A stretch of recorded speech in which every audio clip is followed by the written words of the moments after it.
सभी प्रभु प्रेमियों को मेरा प्यार भरा राधे राधे। इस वीडियो में हम चर्चा करेंगे मोक्षदा एकादशी व्रत की, कि मोक्षदा एकादशी व्रत हमको कब करना है। दो बातें अवश्य ध्यान रखें। एक तो एकादशी के व्रत के दिन हमें ये व्रत की कथाएं अवश्य सुननी चाहिए। उसका बहुत बड़ा महात्म्य है और कथाएं सुनने के बाद हमारी निष्ठा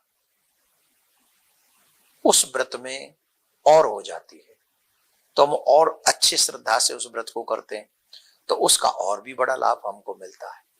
एक तो होता है मन से किसी कार्य को करना और एक होता है बिना मन के किसी कार्य को करना। तो मन से हम जब कोई कार्य करते हैं तो उसका लाभ कई गुना होता है। तो पहले तो मैं आपको बता दूं, एकादशी का व्रत महाद्वादशी है। इसका मतलब है हम दिसंबर को एकादशी का व्रत करेंगे, मोक्षदा एकादशी का व्रत करेंगे।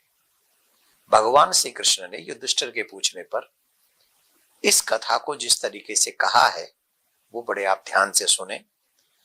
गोकुल नाम के नगर में एक वैखानस नामक राजा राज्य किया करते थे, और वो जो राजा थे बड़े धर्मात्मा थे, स्वयं भी धार्मिक थे, उनकी प्रजा भी धार्मिक थी। चारों वेदों के मर्मज्ञ विद्वान ब्राह्मण साधु संत भक्त उस नगर में रहा करते थे। यज्ञ होम इत्यादि समय समय पर होते रहते थे, और राजा भी इन कार्यों को आगे बढ़ाता था। देखो, हमारे घर में, हमारे नगर में अच्छे कार्य ज्यादा हो उसका भी प्रभाव है, और बुरे कार्य हो तो उसका भी हमारे जीवन पे प्रभाव होता है।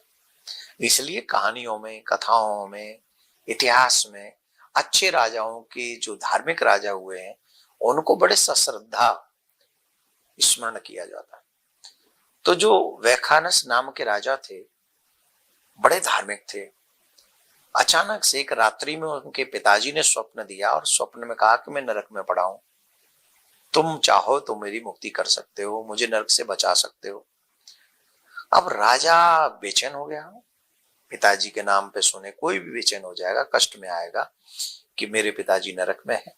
राजा को बड़ा कष्ट हुआ, बहुत कष्ट हुआ, बहुत कष्ट हुआ।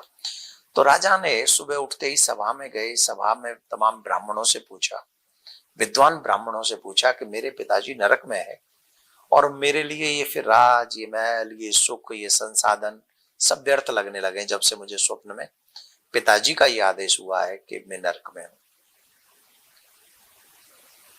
तो ब्राह्मणों ने कहा कि पास में वन है, वहां पर कुछ तपस्वी लोग रहते हैं, संत महात्मा विद्वान त्रिकालज्ञ, वहां चल के पता कीजिए। तो उन्होंने, राजा गए और राजा ने जाके संतों के चरणों में साष्टांग दंडवत किया, और संतों के चरणों में प्रणाम करने के बाद ये बात रखी कि मेरे पिताजी जब से नरक में है, स्वप्न में जब से बताया कि वो नरक में है, मैं बहुत कष्ट में।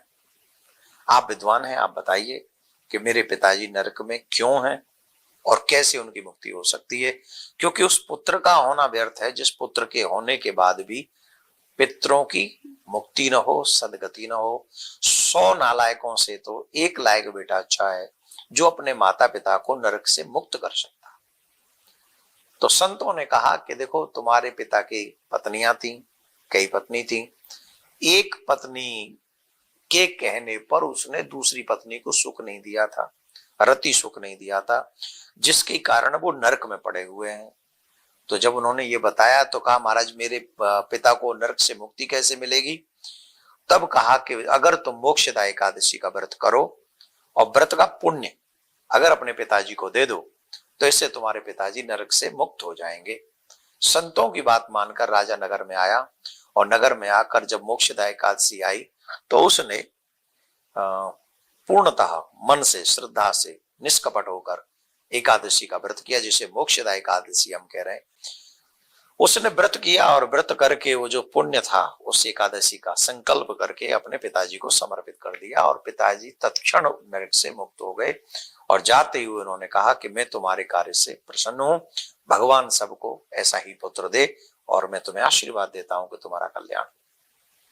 तो जिन जिन लोगों को अपने गए हुए पूर्वजों के लिए कुछ करना हो, पितरों के लिए कुछ करना हो, तो दो काम कर सकते हैं, एक तो हम उनके नाम से व्रत करें मोक्षदा एकादशी का, और जिनके भी साथ में ऐसा हुआ कि किसी का एक्सीडेंट हुआ है, कुछ भी हुआ, उन लोगों के लिए भी हम ये मोक्षदा एकादशी का व्रत करें, और व्रत करके उसका पुण्य उसके लिए समर्पित कर, संकल्प करके उसको समर्पित करें।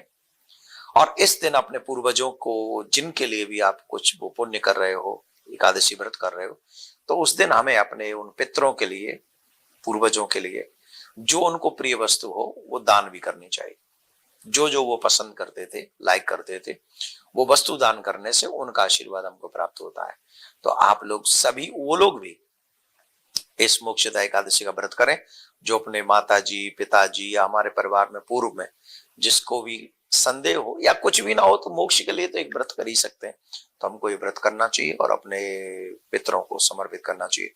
व्रत का नियम क्या है? व्रत का वही नियम है, सुबह स्नान करें, अर्ली इन द मॉर्निंग उठे, भगवान को अभिषेक कराएं, नारायण भगवान और लक्ष्मी की पूजा करें, शालिग्राम की पूजा करें, मीन्स राधा कृष्ण की पूजा करें, आपके इष्ट राम सीता हैं तो उनकी पूजा करें, और फिर तुलसी का भोग लगाएं, तुलसी उनको समर्पित करें, और पीले पुष्प, पीला मिष्ठान नारायण भगवान को समर्पित करें, और जो भी रोली चंदन इत्यादि पंचामृत से अभिषेक करें।